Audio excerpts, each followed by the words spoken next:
Welcome guys to the tutorial info channel. In front of me is ASUS ROG Phone 9 and in this video I am going to show you how to manage app permissions on this device. Alright, so to do this, firstly we have to open our settings.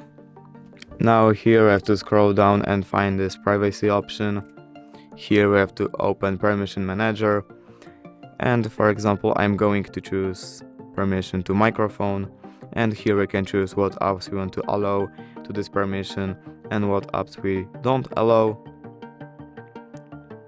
For example, this now. And here you can choose whatever permission and whatever app you want. And basically that's it. If you did enjoy this video, leave a like and subscribe. Thank you guys for watching. Bye.